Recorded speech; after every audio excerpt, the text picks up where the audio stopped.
The regular season is heating up, new stars are emerging, and that means more opportunities to win up to 25 times your cash on Prize Picks, the most exciting way to play daily fantasy sports. Just select 2 or more players, pick more or less on their projection on a wide variety of stats, and place your entry. It's that easy. Let it fly to turn $10 into $250 with just a few taps. Easy gameplay, quick withdrawals, and injury insurance on your picks are what make Prize Picks the #1 daily fantasy sports app. Watch your favorite players and get paid doing it this basketball season. See your entries make progress during the game or make new entries for the second half in the fourth quarter. 3-pointers, assists, rebounds, and everything in between are yours for the taking. Join the Prize Picks community of more than 7 million players who have already signed up. Right now, Prize Picks will match your first deposit of up to $100. Just download the Prize Picks app and use code GET100. That's code GET100 on Prize Picks for a first deposit match of up to $100. Prize Picks. Pick more, pick less. It's that easy.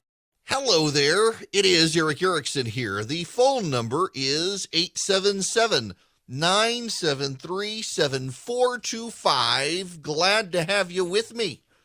We got, well, I want to begin and listen. Charlie, listen to me here. I want to take your phone calls on this because this may be the most controversial thing that happened in this country in a long time, despite unanimity in the United States Senate. Now, what am I talking about here? If you haven't heard, the United States Senate, the House of Representatives has not voted yet, but the United States Senate has passed unanimously Marco Rubio's law to make daylight saving time permanent. This would mean we would fall back, under the legislation, we would fall back one more time in this fall, and then next March we would spring forward and never change time again. Now, the reason we would fall back one more time is because airlines, telecom companies, and computers need time to do updates because so many systems in this country automatically do it, automatically are set to spring forward, fall back. All the systems need time to put in the programming to make sure and to test it that we're not going to have any screw-ups. The airline industry in particular asked for more time, apparently. So we would fall back one more time this fall, spring forward in March, and then never do it again. The tourism industry in the country wants this desperately. The tourism industry, particularly in Florida and California, has been begging for permanent daylight saving time. Interestingly enough, if we stay on daylight saving time, where we are now, when you spring forward, that's daylight saving time. When you fall back, that's standard time. Standard time is natural time. Standard time is as the world naturally occurs. Daylight saving time is the artificial bit of time. Daylight saving time puts you an hour ahead. But by doing so, the Eastern time zone in the United States under daylight saving time is exactly 12 hours from China. So if it is 1 p.m., on the East Coast during the spring and summer, it is 1 a.m. in Beijing. It's very easy to remember that one. But there are some problems, and you should know we did this before in the 1970s, and it wound up being deeply unpopular. This is from the Washington Post, January 8th, 1974. The sun rose at 8:27 a.m. Children in the Washington area had left for school in the dark thanks to a new national experiment during the energy crisis. Daylight time is like darkness time, said the people. Now let me read you this from the Washingtonian. It was published yesterday. It was jet black outside when parents took their children to school. Francis Bauer of Springfield told the Washington Post some of the children took flashlights with them. The change would benefit Americans in the long run, predicted Steve Grossman of the Department of Transportation. Accidents in morning darkness may become more common, he said, but longer daylight hours could mean eliminating the hazards of evening commutes. Stress, anxiety, many drivers have had a couple of drinks, he told the Post. Outside the Capitol, others vowed defiance. Robert Yost, the mayor of St. Francis, Kansas, said his town's council felt it was time to put our foot down and stop this monkey business. The idea of permanent daylight saving time has gained political momentum. It should be worth looking back. Congress voted on December 14th, 1973 to put the United States on daylight saving time for 2 years. President Nixon signed the bill the next day. The U.S. went to permanent daylight saving time during World War II as well. Then the measure was enacted to save fuel. Permanent daylight saving time wasn't close to the wackiest idea about time floated around. Paul Molyneux, a geographer who worked for the Pentagon, came up with the idea of putting the entire continental United States on a single time zone, USA time. It would apply from Bangor, Maine to Barstow, eliminate jet lag, and standardize TV schedules. His idea even got traction in Congress. Patty Minsk of Hawaii supported it. The human being is very adaptable. There's no reason we have to be a slave to the sun. And yet the early morning darkness proved dangerous for children. A 6-year-old Alexandria, Virginia girl was struck by a car on her way to Polk Elementary School on January 7th, breaking her leg. 2 Prince George County students were hurt in February. In the weeks after the change, 8 Florida kids were killed in traffic accidents. Florida's governor, Ruben Askew, asked for Congress to repeal the measure. It's time to recognize we may well have made a mistake, U.S. Senator Dick Clark of Iowa said during a speech in Congress on January 28, 1974. In the Washington area, some schools delayed their start times until the sun caught up with the clock. The National Safety Council reported in February that pre-sunrise fatalities had risen to 20 from 18 the year before. In July, Robert Sant, then an assistant administrator designate for the Federal Energy Agency, wrote a letter to the Washington Post that noted a 1% energy savings achieved by going to daylight standard time, equated to 20,000 to 30,000 tons of coal not being burned each day, and accidents fell in the afternoon, even as they went up slightly in the morning. Okay, here's the problem. Let's go with the pros and the cons of daylight saving time. The biggest pro is that it is lighter in the afternoon. More time to play golf for me in the afternoon. If we do this, let me just explain the standard time first. So in standard time, your mornings tend to get lighter earlier and the evenings get darker earlier. As the time goes on, let's get even into the summer. If you stay on standard time in the summer, you have very long days, the sun comes up early, and it still stays up until 8, 9 o'clock at night. With standard time, your sun goes down. Those of us in the South know when we're trying to shoot fireworks on the 4th of July, the sun, it really doesn't get dark until 9:30, 10 o'clock at night. Now, up north, you should know, northern states have bigger problems. Those of you up on WMAY in Springfield, Illinois listening, your nights are longer in the winter and your days are really long. I went up to Michigan for my brother-in-law's wedding years ago, and I mean, the sun was up late, where it's 10 o'clock at night and you could still see daylight. I was stunned. Never experienced that before, except in Sweden. And a lot of people, they really do like it, but morning people, they want to be up with the sun. Now, the other issue here is one that doesn't get a lot of consideration. Religious Jews and Muslims set a lot of prayer times based on the sun. Your morning prayers are at sunrise. If you're a religious person and you're a Jew or a Muslim and your prayers are at sunrise, you're putting your prayers off until 8 or 9 o'clock in the morning in some cases. Because this is something, if you live in northern states, if you stay on daylight saving time, your sunrise is after 8:30 in the morning in the wintertime. After 9 o'clock in the dead of winter in December, the sun's not rising until like 9 o'clock in the morning. So if you base your day based on your prayer life, as a lot of Orthodox Jews and Muslims do, you're not even headed to work until after 9 o'clock. You can't, because you got to pray to start your day. That's one downside of daylight saving time through the winter time. The reason we set daylight saving time now in March is because we're headed towards the vernal equinox. The vernal equinox is when the earth tilt is vertical. We're no longer leaning the northern hemisphere towards the sun. The northern and southern hemisphere are equidistant now.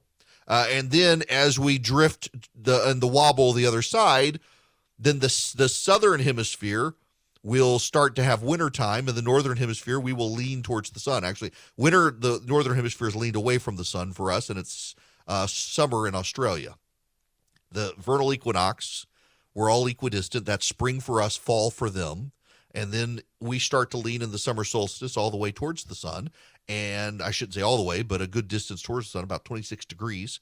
And the southern hemisphere leans away, and that's why they get a warmer winter. The other interesting thing is the reason we have a milder winter in the northern hemisphere than the southern hemisphere is because we see on maps and stuff, and we kind of, I think, intuitively know this, our orbit around the sun is not a perfect circle.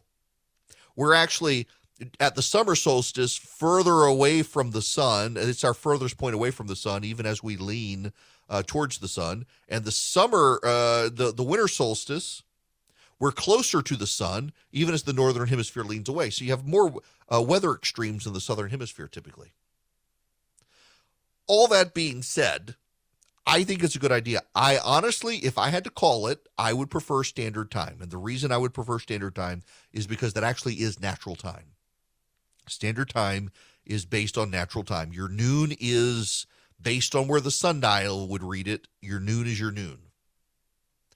And in daylight saving time, your noon is actually advanced an hour. So 11 a.m. is actually noon, even though your noon is not in any event. The problem I also have is I love lighter evenings. It kills me when we fall back and I get off. I was doing a radio 4 to 6 p.m. and it'd be dark by the time I couldn't do anything. And now I'll have light. The problem, though, is that it's not natural, and it will mess up the prayer life of devout Jews and Muslims, and kids really will be going to school in the dark, and their first hour of school, even in the South, during the winter will be completely dark. At the same time, I'm just tired of flipping. There's no reason in the 21st century that we need to flip time every 6 months. There's no reason for it. We don't even really do it every 6 months. We flip in November, December, January, February. It's like 4.5, 5 months where we're in standard time. The bulk of our time in this country is spent in daylight saving time. March, April, May, June, July, August, September, October. The bulk of our time is spent in daylight saving time. So you might as well extend it.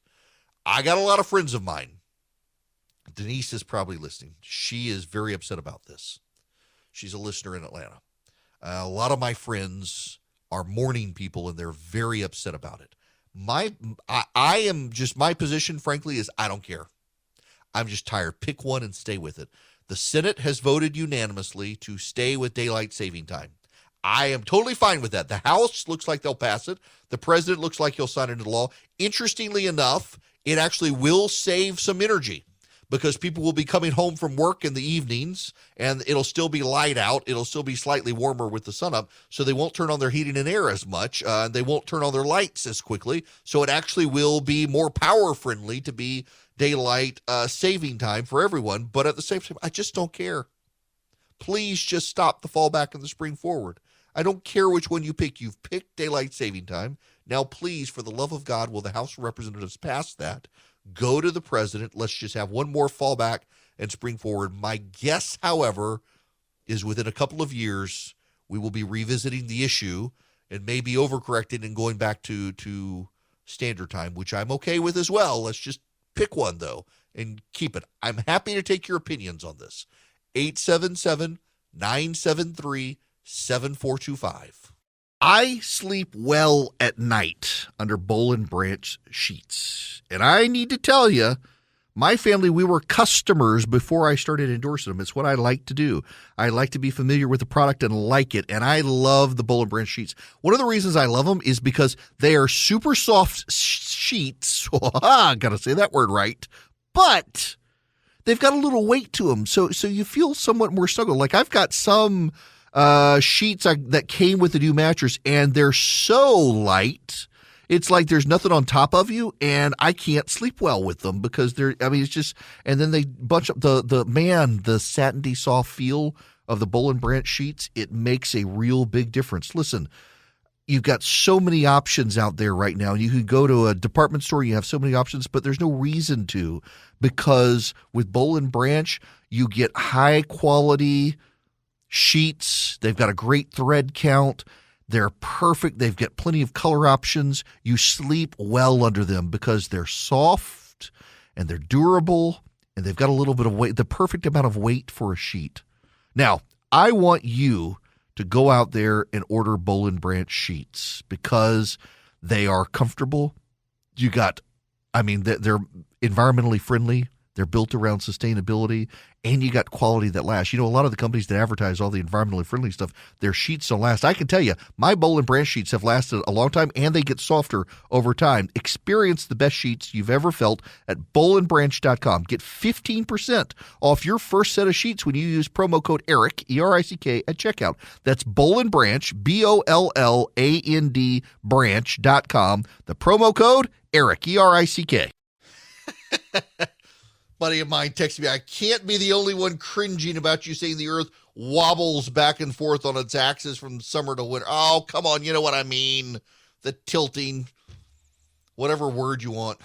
I'm getting text messages from friends who are all about the move it back. All of my morning, y'all, okay, first of all, I need you to understand something. I'll take your phone calls.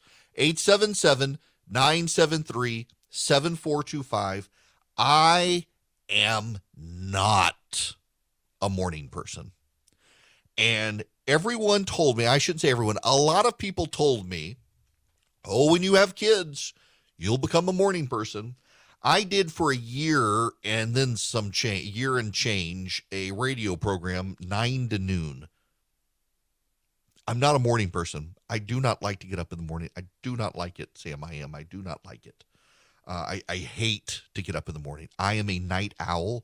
I would rather stay up all night long and work through the next day and then go to sleep that night than to have to get up early in the morning. And I'll do it. If I got to do it, I'll do it. And all these people, let's go have coffee in the morning.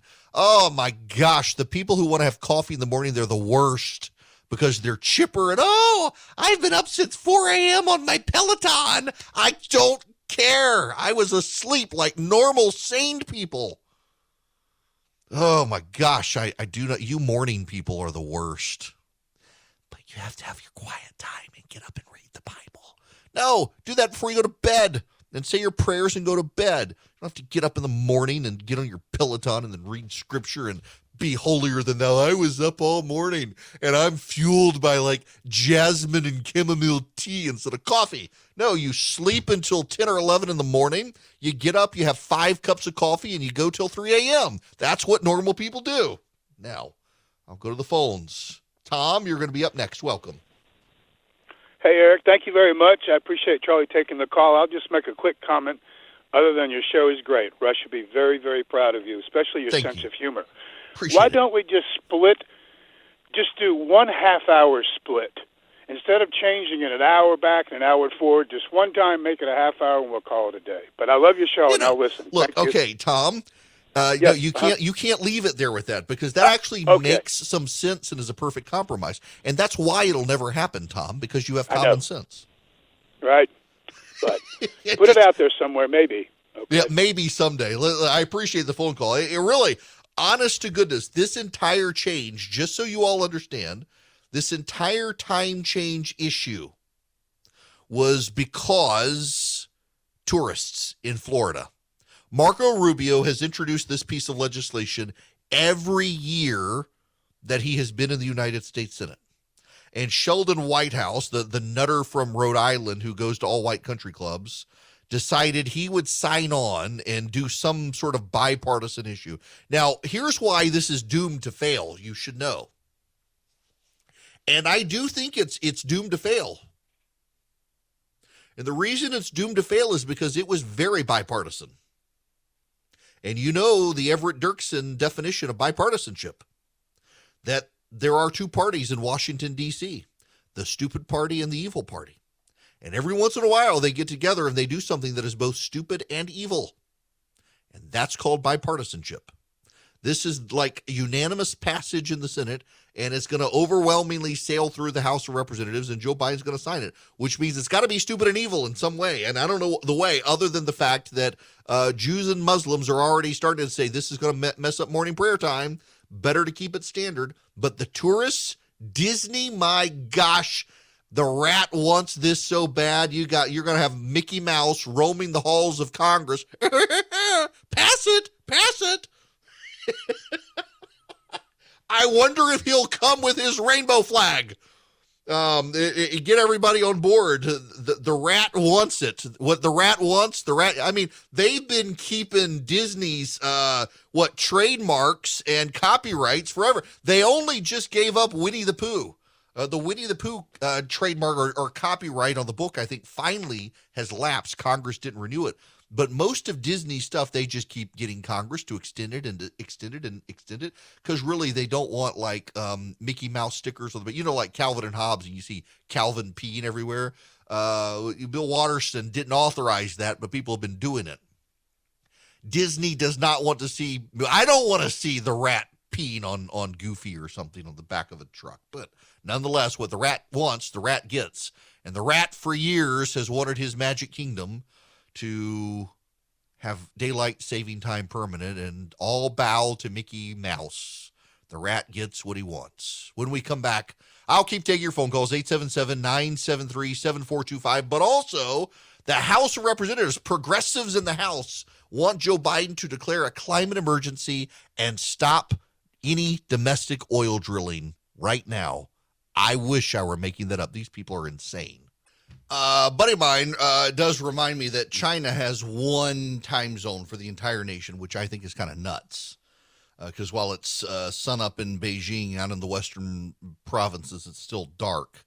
And then another friend of mine, Fred, tells me that it reminds me in when they did this experiment the last time in the 1970s, they did it in the middle of winter, which caused all sorts of problems for people. At least now we would have time to adjust to get back into it, which would be fine. All right, the phone number, 877-973-7425. Bob, you're going to be up next. Welcome.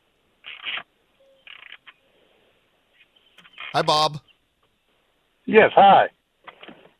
What's going on? Is this Eric? It is Eric.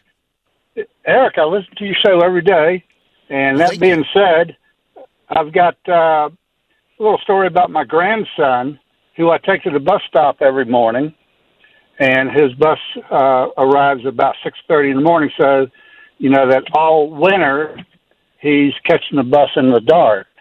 Mm-hmm. So for the last month, it's been getting lighter and lighter every day, and he's noticed that. He's a pretty bright little kid. And I explained to him how the, Earth goes around the sun and, is tilted on the axis and all that, which is hard for me to explain to a 6-year-old. And I hope that in science class in school, as he gets older, they'll teach him about that. But so since the time changed over the weekend, and I've had to explain to him again why it's pitch black in the morning.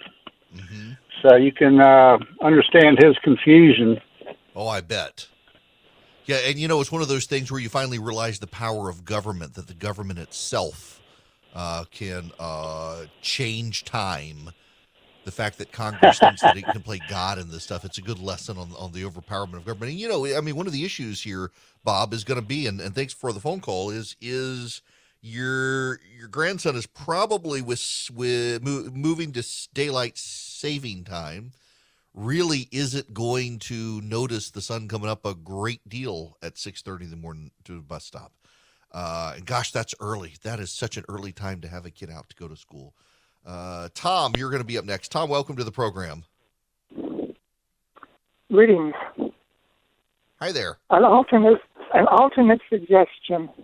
Originally, businesses decided when to open based on the region that they lived in, daylight, whatever concerned. Since then, we've tried to impose it on everybody. Why not let businesses that in their community or area they want to open earlier, open earlier? For example, schools, if in their region they want to do it for daylight, then let the school start earlier. In fact, for parents, they get the kids off to school, and then they've got an hour before their business starts. Each area lets the business start when it's convenient for their region and let them close when it's appropriate, instead of trying to say everybody in the country has to do it. I think that's probably going to be what happens. In fact, a number of school districts are already saying up north that if this happens, for sure, if it passes, they will probably move their start times in winter months to later and adjust. We're all going to have to get used to it. But I'm in favor of not falling back or springing forward anymore. I think it makes sense for us to do it and to keep it. And I understand the business and economic desires to go with saving time, daylight saving time. So, that's fine with me. All right, we'll move on because I got this story, and this is a bizarre bit of news. Progressives in the House of Representatives want Joe Biden to declare a climate emergency. This comes from the Congressional Progressive Caucus. This is from Politico. House progressives are planning to call on Joe Biden this week to use his executive power to declare climate change a national emergency and to ban fossil fuel drilling on federal land. The request from the Congressional Progressive Caucus comes as many Democratic clean energy priorities have stalled in Congress. The push for the sweeping use of the executive power expected from the group of nearly 100 lawmakers on Thursday will also touch issues such as student loan debt, voting rights, and immigration. Jared Huffman of California, a caucus member, told Politico that calling on Biden to declare a climate emergency would be one of the centerpiece actions to headline their executive order deal. A draft of the climate portion of the plan shared by a House Democratic office included the request for the national emergency declaration, along with requests for Biden to declare a ban on oil and gas drilling on federal lands, end domestic and international fossil fuel subsidies, and issue executive orders related to environmental justice, clean air, and water.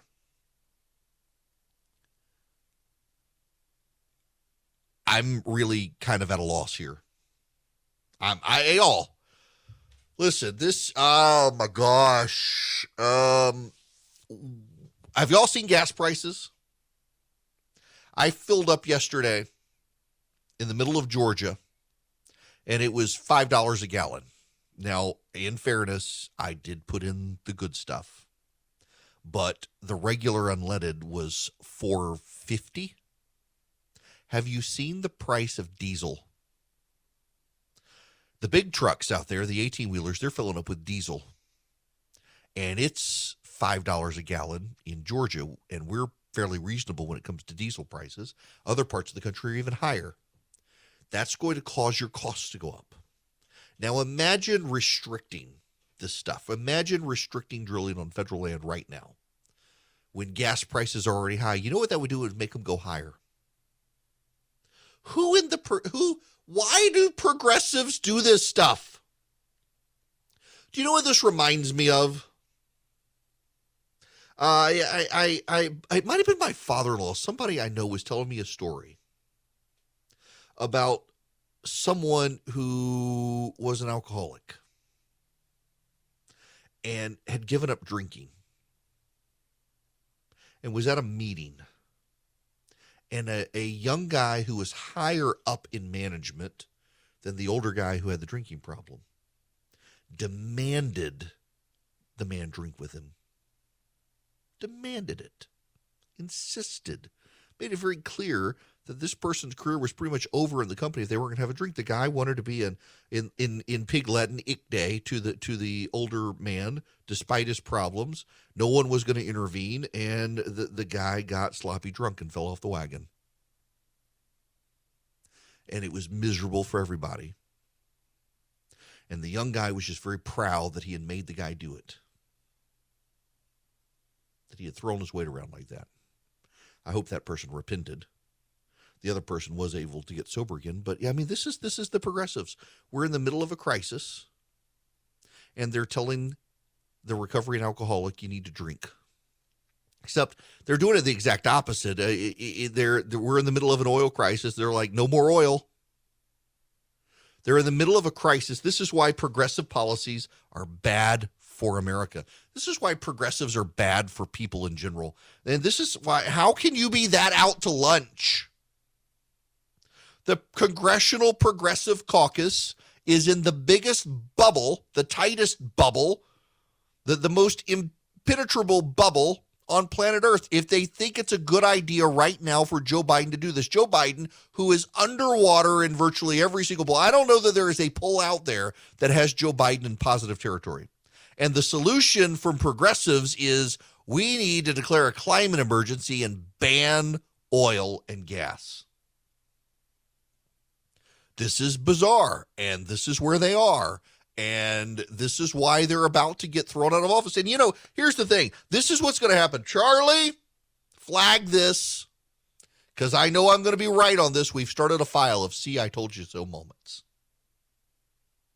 When the election comes in November and the great red wave crests across America, bringing Republicans back to power, and I know darn well, no one in the media is going to say, well, it was the progressives overplayed their hand. No, it's going to be voter suppression. It's going to be Republicans stole it. It's going to be Republican voter reform laws. It's going to be all that stuff. It's never going to be progressives were rejected, because progressives always have the luxury in the media of never having their ideas rejected. Progressives are always told by the media they're on the side of purity and light.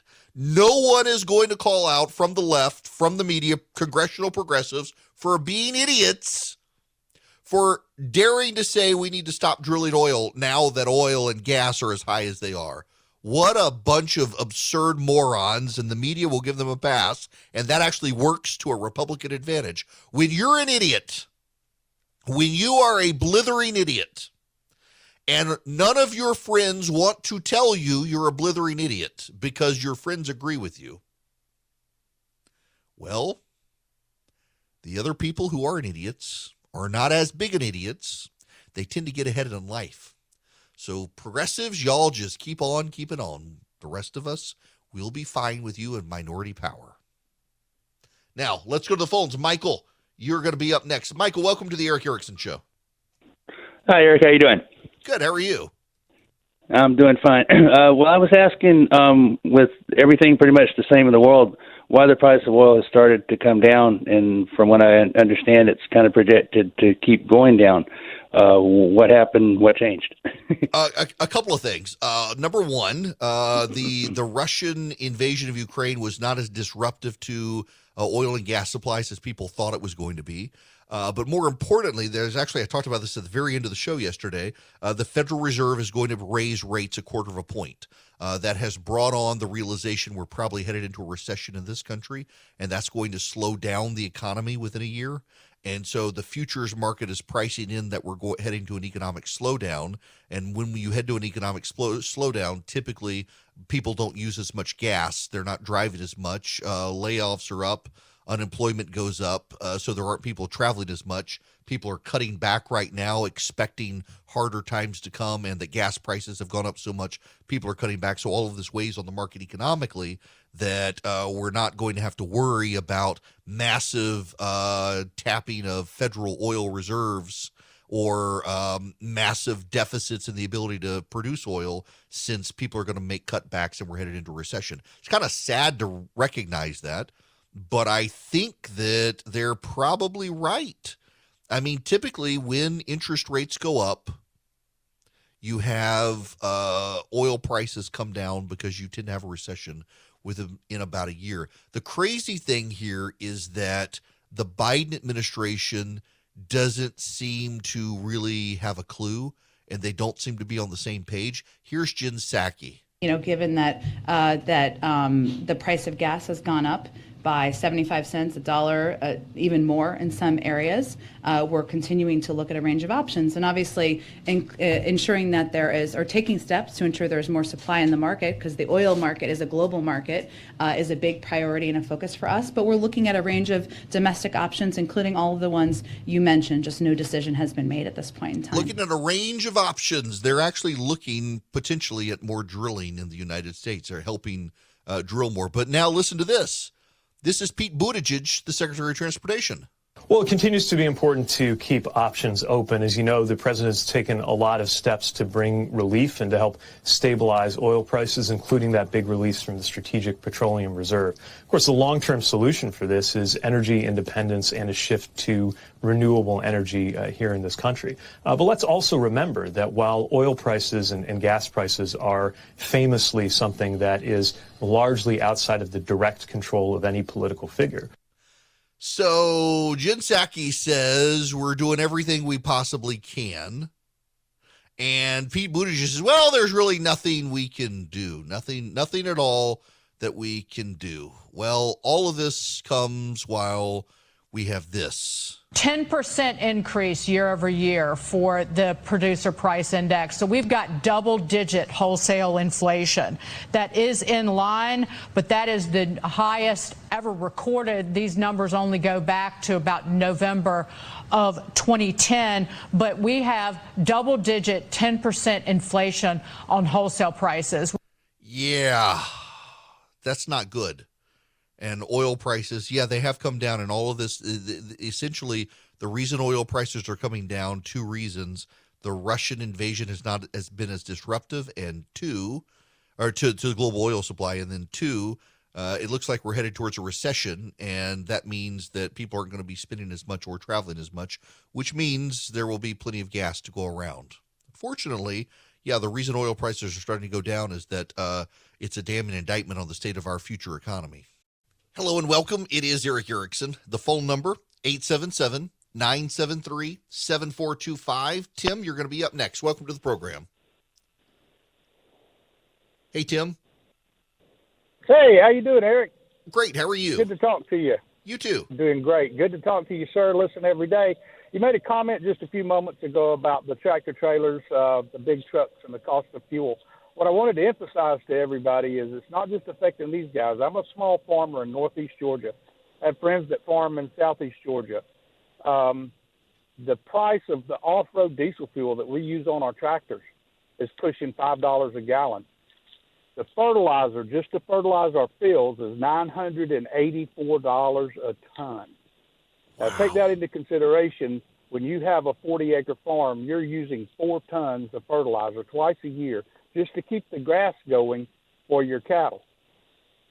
That's if they can get the urea to make the fertilizer. I mean, we're in bad shape as far as what we're trying to do to produce to feed families out there. Well, and you know, who was I listening to the other day? Somebody was telling me that the prolonged outlook here, in large part because of, I guess, planting times and what crops are planted, that we may be off on that given the situation in Ukraine with wheat, that a lot of American farmers who might have planted wheat are planting other stuff. I don't quite understand how all of that works, but it sounds like it's one, far more complex than I realized, and two, it may be that our federal government doesn't appreciate enough some of the costs and problems that you guys are dealing with. Now, what do you primarily plant? I don't plant. I actually grow grass-fed Angus beef. You're one of those farmers, the kind I like. Yes, sir. Yes, sir. I mean, not that I dislike farmers, but I mean, you grow cows, and I like to eat them. Yes, sir, and these are wonderful. I bet so. Now, let me just ask you this further on this. So, are they grass-fed or grain-fed? They are grass-fed, grass-finished. They get, each cow probably gets a quart of grain a week, and we vetted this grain to make sure that it has no animal remnants in it. It's totally plant-based protein. We supplement them during the wintertime with a 21% protein bucket that's been vetted to where it's plant-based protein as well.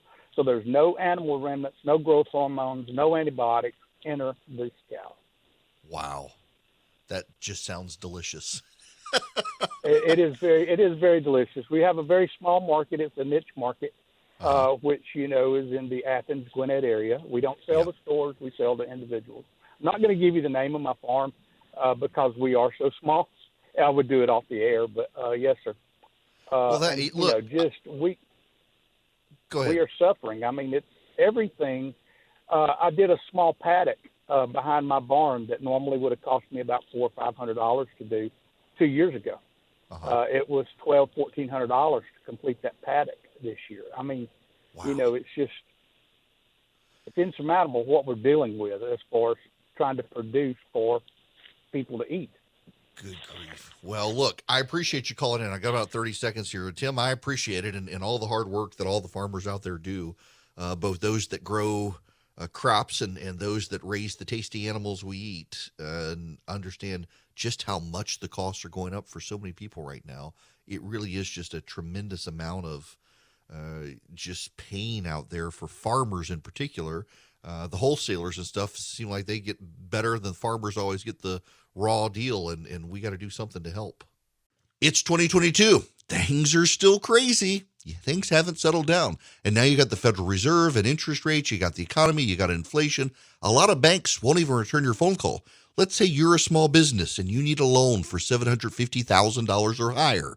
You see an opportunity where banks, they don't even want to see you. You want to buy a building, you want to build a building, reach out to the Frost family at First Liberty Building and Loan.